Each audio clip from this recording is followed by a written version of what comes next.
continuidad de nuestra cátedra de poemologías, vamos a retomar en donde quedamos la última vez. Ya habíamos encontrado la relación entre la visión que tenía Vallejo del poema y de la poesía leyendo el poema 36 de Trilce. Y a partir del vínculo que nos ofrecía la Venus de Milo como paradigma de una belleza clásica rota, como una belleza clásica fracturada que anunciaba el porvenir de una nueva belleza, tuvimos oportunidad de abordar otra experiencia radical también de la modernidad, de nuestra modernidad hispanoamericana, al abordar el tema de la experiencia que tuvo Rubén Darío en la exposición de París de 1900 al encontrarse con la escultura del Balzac de Rodin. Respecto a la escultura del poema, ¿verdad? Ese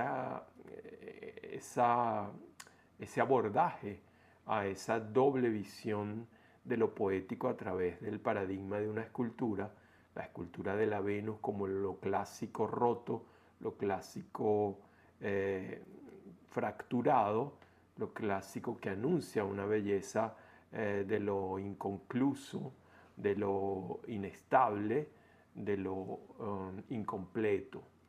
Y por otro lado, el impacto de aquella masa pétrea del Balzac de Rodin, en el que Darío no tenía, digamos, no sabía cómo entender la propuesta del escultor, es decir, una mole amorfa de piedra en la que apenas se destacaba la figura del artista, del gran narrador francés Honoré de Balzac, y frente a esa perplejidad, Darío, digamos que pone en perspectiva la idea de que probablemente él se equivoca y que la belleza que está proponiendo Rodin con esa escultura es la belleza del futuro, la belleza del porvenir. En el programa de hoy vamos a retomar ese punto de partida, pensando que respecto a la escultura del poema, la poética de Darío está en las antípodas de la poética de Vallejo de Trilce y de la poética del Rodin de Balzac, el Balzac de Rodin. Y bueno, vamos a ver cómo ese impacto, el encuentro con el desafío que le plantea la escultura de Rodin, ahí va a haber la insinuación de un cambio en la poética de Darío. Entonces nos vamos a dedicar hoy a ver o a especular un poco alrededor de la idea de que hay un Rubén Darío antes y después de 1900. Es decir, especulando, conjeturando que el encuentro con el Balzac de Rodin creó un impacto tal en la sensibilidad de Darío que de alguna manera afectó su manera de entender el poema y en general la obra de arte. Pasaríamos así entonces en esta visita a la poesía de Darío, de la poética de prosas profanas, su libro de 1896, a la poética del canto errante, su libro de 1907, como si la experiencia de 1900 fuese, ¿verdad?, un punto de quiebre, un cruce en el que pasamos de una poética inspirada en las visiones de lo clásico, de lo griego y de lo romano a través del tamiz o del filtro del parnasianismo francés del finales del siglo XIX y acceder a una poética que va a desembocar o va a abrir camino a lo que será posteriormente en los años 20 la poética de la vanguardia. En ese sentido, Darío se presenta siempre como un pionero, alguien que anticipa lo que va a ocurrir en la escena de la poesía moderna en nuestra lengua. En las palabras liminares que abren ese libro, Prosas Profanas, nos encontramos con una concepción del poema que sirve de base a Darío para su trabajo antes de 1900. El libro es del año 96 y recoge poemas de toda una década o media década de trabajo. ¿verdad? Y el paradigma que él elige para ilustrar su manera de concebir la poesía es el clavicordio Pompadour. Es decir, su poesía es una poesía galante, una poesía llena de resonancia de la cultura francesa del siglo XVIII, de la vida en la corte, del lujo, del fasto, de la fiesta, ¿verdad? De toda aquella suntuosidad voluptuosa que encarna en una poesía también lujosa, brillante, muy festiva, muy erótica si se quiere, con un regodeo en las imágenes y por supuesto la referencia al clavicordio nos vincula directamente con la música que es tan importante para la estructura del poema dariano. La música de Darío, él hablaba de la música de la idea y de la música de la palabra. Es decir, hay un poeta de mucho oído en el que el poema se funda y se construye a partir de relaciones sonoras que producen efectos de sentido. En esas palabras liminares luego dice Darío, mi órgano es un viejo clavicordio Pompadour, es decir, mi instrumento, mi medio de producción es un viejo clavicordio Pompadour. Es decir, la idea de que él en 1896 está retomando una perspectiva estética que proviene del siglo XVIII, algo que ya ha caducado, que está viejo. Y él trabaja todavía con las sonoridades de ese viejo instrumento de la época de la marquesa de Pompadour, de Luis XV. Y dice, mi órgano es un viejo clavicordio Pompadour al son del cual danzaron sus gavotas alegres abuelos, y el perfume de tus pechos es mi perfume, eterno incensario de carne, varona inmortal, flor de mi costilla. Según esta afirmación, el ideal estético de Darío se define, al menos en parte y al menos para esta época, en relación con la atmósfera galante de la música, de la pintura y de las costumbres del siglo XVIII francés, con alusiones a la vida cortesana, los refinamientos y voluptuosidades de la nobleza, las cosas exquisitas. Lo clásico en Darío es lo clásico imbuido de estilo rococó por una parte y lo clásico en la versión del parnasianismo que reacciona contra la espontaneidad y el arrebato románticos. De este libro podemos destacar, para mostrar cómo funciona esta poética cuyo órgano es un viejo clavicordio Pompadour, el primer poema del libro era Un aire suave. Presten atención a la calidad del ritmo y de la música y de cómo Darío estructura la escultura de la estrofa de este poema, que son cuartetas, ¿verdad? De arte mayor, en la que, bueno, obviamente todavía la rima consonante ejerce su poder. Era un aire suave, se llama el poema. Era un aire suave de pausados giros, helada armonía ritmaba sus vuelos, e iban frases vagas y tenues suspiros entre los sollozos de los violonchelos. Sobre la terraza, junto a los ramajes, diríase un trémolo de liras eolias cuando acariciaban los sedosos trajes sobre el tallo erguidas las blancas magnolias. La marquesa Eulalia, risas y desvíos, daba un tiempo mismo para dos rivales, el vizconde rubio de los desafíos y el abate joven de los madrigales.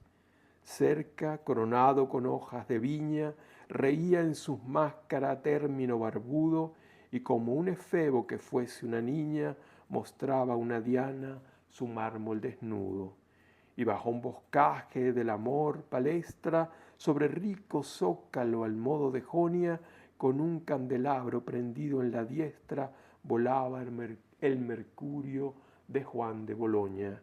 La orquesta perlaba sus mágicas notas, un coro de sones alados se oía, galantes pavanas, fugaces gavotas, cantaban los dulces violines de Hungría. Así sigue el poema durante muchas más estrofas, pero aquí con este pequeño extracto del poema ya sentimos, ¿verdad?, la atmósfera que se crea a partir de las imágenes que elige Darío para construir el escenario que nos está evocando como una escena que parece muy similar a la de los cuadros de Fragonard, por ejemplo, ¿verdad?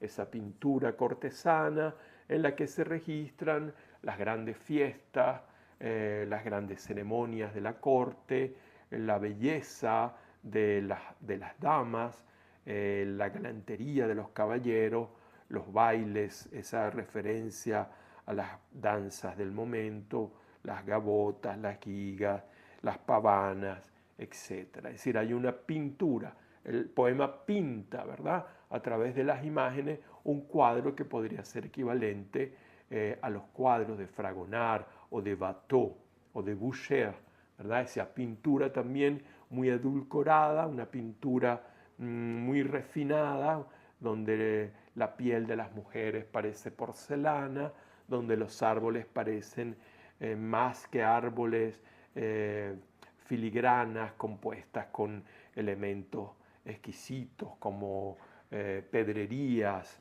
más que hojas. Es decir, todo ese lujo, un lujo fastuoso, que al mismo tiempo parece un lujo, ¿cómo diríamos? Un lujo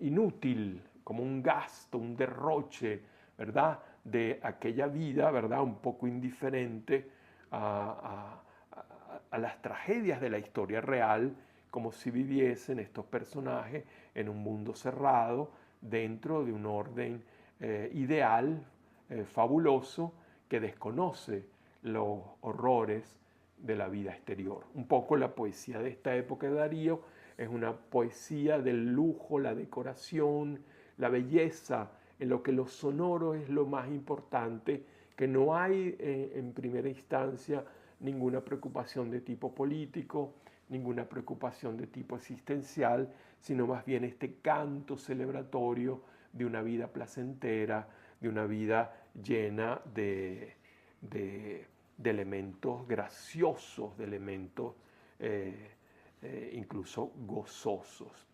Otro poema que da idea de esta poética, de esta manera de esculpir el poema, donde la música es tan importante, es un poema de 1894, Divagación, recogido en este mismo libro, en el que también se ve otro aspecto importante de la poética de Darío, no solamente el paisaje de la vida galante, de la vida cortesana, heredada, ¿verdad?, porque estamos en finales del siglo XIX, retomando aspectos de la vida cortesana del siglo XVIII. Digamos que también algo arcaico en medio de la revolución industrial, en medio de una época finisecular donde el desarrollo de la industria, el desarrollo de la técnica, la masificación de las ciudades impide que se pueda ya vivir en ese tono galante, festivo, desinteresado, incluso desmemoriado con respecto a las realidades concretas. El mundo moderno es imposible de obviar en medio del momento en que Darío, como latinoamericano, está escribiendo estos poemas. Entonces leamos algunos fragmentos de Divagación, en la que encontramos también el elemento erótico en la poesía de Darío. Ya lo veíamos en el fragmento que leímos de las palabras liminares, esa referencia crucial a la mujer, a la varona insigne, ¿verdad?, a la belleza, frente a la cual el poema de Darío siempre ha tenido un momento de atención, es decir, la referencia a la mujer amada o a la mujer idealizada, al eterno femenino que atraviesa todo el imaginario de Darío. Por eso la figura de Fragonard, de El Columpio, podría ser una imagen característica de este momento de la poesía de Darío. Ahí esa figura de la mujer vestida con ropas súper vaporosas, con un color pastel, bueno, danzando, admirada por un paje que la contempla desde el suelo del bosque, en medio de un paisaje neoclásico, con ánforas, con árboles que dejan ver también la profundidad del cielo, toda esa escena galante, ¿verdad? Como deliciosa, ligera, un poco infantil también, estaría en la poesía de nuestro querido Rubén Darío. El poema Divagación dice así: vienes, me llega aquí, pues que suspiras, un soplo de las mágicas fragancias que hicieron los delirios de las liras en las Grecias, las Romas y las Francias. Suspiras sí, revuelan las abejas el olor de olímpica ambrosía en los perfumes que en el aire dejas, y el dios de piedra se despierte y ría, y el dios de piedra se despierte y cante la grosa de los tirsos florecientes en el gesto ritual de la vacante de rojos labios y nevados dientes, en el gesto ritual que en las hermosas ninfalias guía a la divina hoguera, hoguera que hace llamear las rosas en las manchadas pieles de pantera. Y pues amas, reír ríe, y la brisa lleve el son de los líricos cristales de tu reír y haga temblar la risa, la barba, de los términos joviales. Mira hacia el lado del boscaje, mira a blanquear el mundo de marfil de Diana, y después de la Virgen la etaira diosa, su blanca rosa y rubia hermana, pasa en busca de Adoni, sus aromas deleitan a las rosas y los nardos, síguela una pareja de palomas, y hay tras ella una fuga de leopardos. ¿Te gusta amar en griego? Yo las fiestas galantes busco, en donde se recuerda el suave son de rítmicas orquestas, la tierra de la luz y el mirto verde. Los abates refieren aventuras a las rubias marquesas, soñolientos filósofos defienden las ternuras del amor con sutiles argumentos, mientras que surge de la verde grama en la mano el acanto de Corinto, una ninfa a quien puso un epigrama, Beaumarchais sobre el mármol de su plinto. Amo más que la Grecia de los griegos, la Grecia de la Francia, porque en Francia el eco de las risas y los juegos, su más dulce licor Venus escancia. Demuestran mis más encantos y perfidias, coronadas de flores y desnudas, las diosas de Clodión que las de Fidias, unas cantan francés, otras son mudas. Verlaine es más que Sócrates, y Arsenio Usage supera al viejo Anacreonte. En París reinan el amor y el genio, ha perdido su imperio el dios bifronte. Monsieur Proudhon y Homais no saben nada. Hay Chipres, Pafos, Tempes y Amatuntes, donde el amor de mi madrina aunada tus frescos labios a los míos juntes.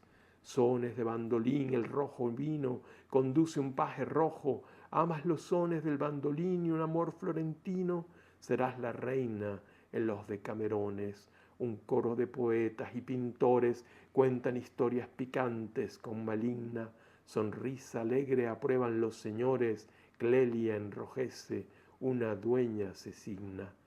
Y así por el estilo, describiendo, de verdad, esta figura femenina en la que están celebrando su savoir-faire, su savoir-vivre, es decir, la risa, el encanto de esta mujer, a la vez que va atravesando un paisaje en el que confiesa el hablante del poema como lo clásico, la Grecia que él evoca, la Grecia que él ama, no es la Grecia antigua, la Grecia de Prasiteles, la Grecia de Anacreonte, la Grecia de Sócrates, sino la Grecia tamizada por el refinamiento de la vida galante francesa de la época de Luis XV.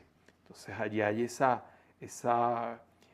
digamos, después de ese paisaje, ¿verdad?, que pinta como en un cuadro de Fragonard, todas esas escenas donde se mezclan las esculturas clásicas, las ninfas, ¿verdad?, los dioses antiguos, Adonis, Diana, Venus, en medio de una situación galante, festiva, musical, el hablante le interpela a esa interlocutora con la que está conversando y le pregunta, ¿te gusta amar en griego? Y dice, yo las fiestas galantes busco, en donde se recuerde al suave son de rítmicas orquestas la tierra de la luz y el mirto verde, es decir, la tierra griega, la tierra mítica, helénica, pero a través de las fiestas galantes, ¿verdad?, al son de rítmicas orquestas. Y por eso dice, amo más que la Grecia de los griegos, la Grecia de la Francia, porque en Francia el eco de las risas y los juegos, su más dulce licor, Venus, escancia, demuestran más encantos y perfidias coronadas de flores y desnudas, las diosas de Clodión que las de Fidias, unas cantan francés, otras son mudas. Verlaine es más que Sócrates y Arsène Usage supera al viejo Anacreonte. En París reinan el amor y el genio, ha perdido su imperio el dios Bifronte. Bueno, que ahí no deberíamos decir más nada, el poema mismo dice todo lo que podríamos decir. No lo leemos completo, lamentablemente. Es un poema hermosísimo, con una musicalidad exquisita, además muy culto, muy erudito, lleno de referencias a la vida clásica, a la historia griega y romana, pero también al mundo del romanticismo, a todo. Hay como un paseo, digamos, un recorrido por la cultura occidental, desde Grecia hasta el romanticismo, como una declaración también del hablante del poema de su solvencia cultural, de su reconocimiento de un mundo muy amplio de relaciones complejas que van desde Grecia hasta el parnasianismo, es decir, el fin del siglo XIX. Vamos a leer otro poema. Bueno, no vamos a leer la famosa sonatina, que es tan conocida, pero que encaja directamente en el mismo esquema arquitectónico del poema y de la misma concepción de la poesía como algo hermoso que tiene que ver con la armonía de los colores, con la suavidad de las telas, los perfumes, los licores, la música, una cosa muy refinada, muy exquisita, ¿verdad? Vamos a leer 2 estrofas solamente de la sonatina para mostrar con ese famoso poema que muchos niños aprenden en la escuela o la aprendían, que dice así: la princesa está triste, ¿qué tendrá la princesa? Los suspiros escapan de su boca de fresa, que ha perdido la risa, que ha perdido el color. La princesa está pálida en su silla de oro, está mudo el teclado de su clave sonoro, y en un vaso olvidada se desmaya una flor. El jardín puebla el triunfo de los pavos reales, parlanchina la dueña dice cosas banales, y vestido de rojo piruetea el bufón. La princesa no ríe, la princesa no siente, la princesa persigue por el cielo de oriente la libélula vaga de una vaga ilusión. Y así continúa, ¿verdad? Fíjense cómo todos los escenarios privilegiados por este libro tienen que ver con esas situaciones de vida placentera en la que los nobles se aburren, como esta princesa callada, que está triste, que tendrá la princesa, ¿verdad? La princesa está pálida en su silla de oro, está mudo el teclado de su clave sonoro. El jardín está poblado de pavos reales. La dueña, ¿verdad? La princesa, dice cosas banales y vestido de rojo piruetea el bufón. La princesa no ríe, la princesa no siente, la princesa persigue por el cielo de oriente la libélula vaga de una vaga ilusión. Fíjense este último verso de esta segunda estrofa, la libélula vaga de una vaga ilusión. No sé si notaron en el poema que leímos anteriormente, ¿verdad? Divagación, cómo se encabalgan las palabras de una estrofa a otra, creando enlaces sonoros bellísimos, como cuando dice, y el dios de piedra se despierta y ría, y el dios de piedra se despierte y cante, la gloria de las risas florecientes en el gusto ritual de la vacante, de rojos labios y nevados dientes, en el gesto ritual que en las hermosas ninfalias guía la divina hoguera, hoguera que hace llamar las rosas, llamear las rosas en las manchadas pieles de pantera. Fíjense cómo repite constantemente la misma cláusula. El dios de piedra se despierta y ría, y luego en el próximo verso, y el dios de piedra se despierte y cante, repite y avanza con un nuevo verbo, en el gesto ritual de la vacante, de rojos labios y nevados dientes, en el gesto ritual que en las hermosas ninfalias guía la divina hoguera, hoguera que hace llamar las rosas en las manchadas pieles de pantera. Fíjense aquí cómo el ritmo es tan importante, ¿verdad? El encadenamiento de las cláusulas sonoras que se repiten. El ritmo es fundamentalmente en poesía repetición regular de acentos y de sonidos. Y en eso Darío era un maestro, un gran orquestador sonoro. La referencia al clavicordio Pompadour no es gratuita, tiene que ver con el apego de Darío a la sonoridad de la música, pero de una música armónica. Ese, como en el primer poema del libro, y el primero que evocamos, habla precisamente de la armonía. Uno de las virtudes que precisamente Vallejo, al evocar la Venus de Milo manca, trata de romper. Abolid, ¿verdad? Abandonad toda tentación de armonía, dice Vallejo en el poema 36. Mientras que en 1896, digamos unos 20 años antes, aproximadamente unos 25 años antes, Darío está defendiendo lo contrario, es decir, está privilegiando precisamente la armonía, la concordancia sonora, la coherencia en la repartición de las masas de sentido en cada estrofa. Es decir, está puliendo de una manera muy atenta la configuración de la estructura rítmica y evolutiva del relato que el poema va contando.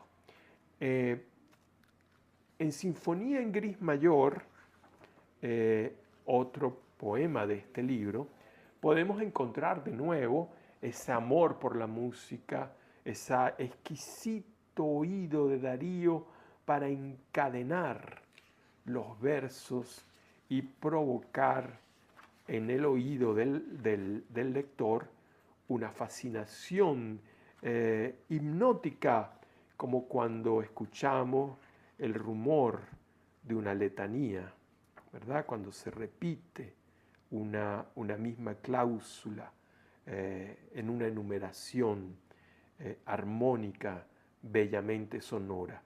Antes de leer ese poema, volvamos a ese verso que nos hizo devolvernos hacia atrás en la segunda estrofa de la sonatina. La libélula vaga de una vaga ilusión. Fíjense cómo aquí ha elegido el poeta una gama de sonoridades, de consonantes de la misma calidad fonética. La libélula vaga de una vaga ilusión, esa íntima resonancia, esa alofonía interior de un solo verso. Lo que hace en el gran plano del poema general, lo que hace luego en cada estrofa, lo hace también en cada verso. Las relaciones de resonancia entre las palabras, no solo del poema en general, no solo de la estrofa en particular, sino inclusive de cada verso por separado. Eso habla de la maestría de músico de Darío. Darío es el poeta que orquesta, ¿verdad?, sus grandes masas verbales como un gran compositor, es decir, como un gran constructor de sinfonías. Sinfonía en gris mayor. El mar, como un vasto cristal azogado, refleja la lámina de un cielo de zinc. Lejanas bandadas de pájaros manchan el fondo bruñido de pálido gris. El sol, como un vidrio redondo y opaco, con paso de enfermo camina al cenit. El viento marino descansa en la sombra, teniendo de almohada su negro clarín. Las ondas que mueven su vientre de plomo debajo del muelle parecen gemir. Sentado en un cable, fumando su pipa, está un marinero pensando en las playas de un vago, lejano, brumoso país. Es viejo ese lobo, tostaron su cara los rayos de fuego del sol del Brasil, los recios tifones del mar de la China le han visto bebiendo su frasco de gin. La espuma impregnada de yodo y salitre a tiempo conoce su roja nariz, sus crespos cabellos, sus bíceps de atleta, su gorra de lona, su blusa de drill.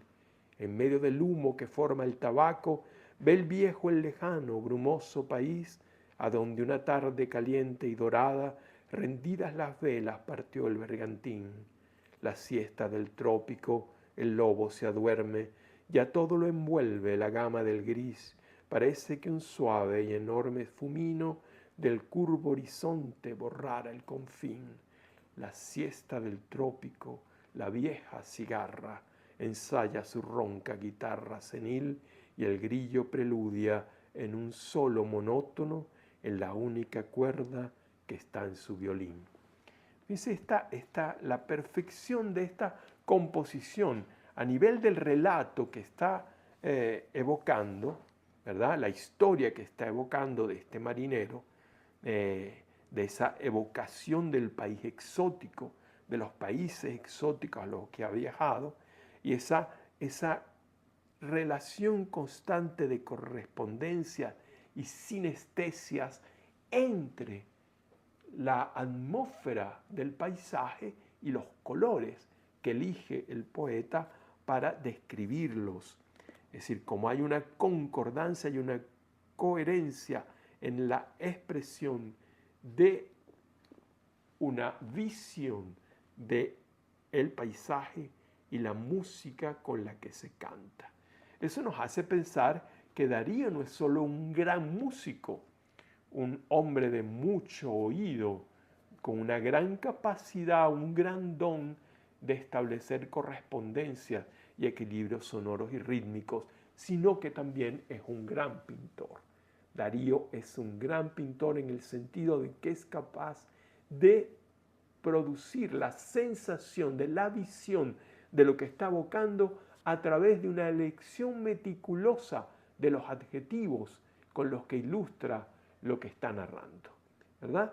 Y aquí en este caso, en esta sinfonía en gris mayor, la sinestesia está ya en el título, la mezcla, ¿verdad?, entre lo sonoro y lo cromático, es decir, como si los sonidos tuvieran colores y los colores sonaran de alguna manera, que hay un diapasón sonoro del color.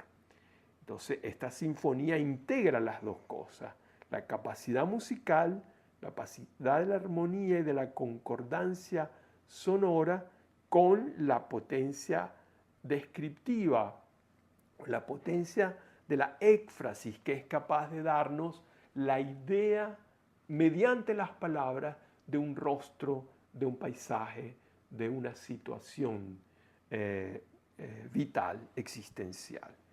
Bien, esto por ahora nos servirá para ilustrar esa poética, la primera poética donde se consolida el Darío que funda la modernidad en nuestra lengua poética de los años 90 en ese libro extraordinario que es Prosa Profana.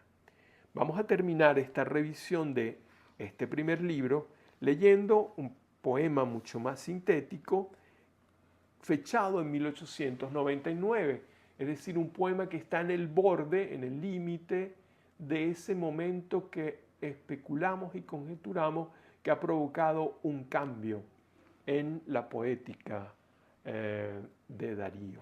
Y ese cambio en alguna medida, ¿verdad? Especulamos nosotros, tiene que ver con el impacto producido por la visión del Balzac de Rodin y la idea de que es posible una belleza otra, una belleza alternativa, un modo de concebir el arte de otro modo, un modo distinto de concebir el arte, ¿verdad? Al que Darío no estaba enfocado, no se estaba orientando hacia ello, pero la visión de la escultura de Rodin le provoca la inquietud, esa incomodidad frente a algo nuevo, frente a algo desafiante, incierto, que avisora algo en el porvenir. En 1899 escribe entonces Darío este poema hacia el final del libro Prosas Profanas. Ama tu ritmo y ritma tus acciones bajo su ley, así como tus versos. Eres un universo de universos y tu alma una fuente de canciones. La celeste unidad que presupones hará brotar en ti mundos diversos y al resonar tus números dispersos pitagoriza en tus constelaciones.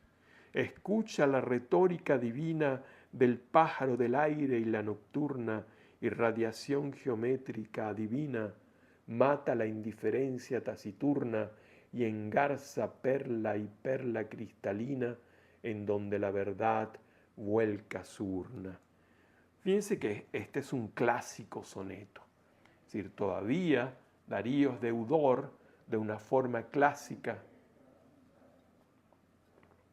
de estructurar el verso y el canto en el poema que proviene del Renacimiento italiano y que en España adquirió unas dimensiones extraordinarias en el llamado Siglo de Oro, ¿verdad? El gran artífice del soneto, don Luis de Góngora, y de todos los grandes de la época, como Lope de Vega o Quevedo, ya dieron la gran lección sobre el soneto.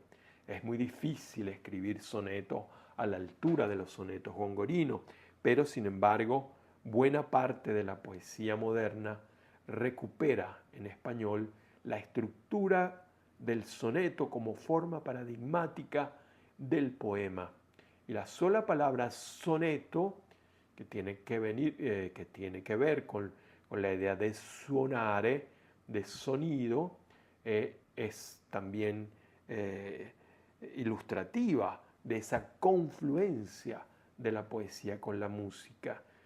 Es un soneto, así como existen sonatas, ¿verdad? En música o sonatinas, como acabamos de ver, la sonata en gris mayor, es una sinfonía, pero es también otra forma de estructura musical más amplia, la sonata y el soneto.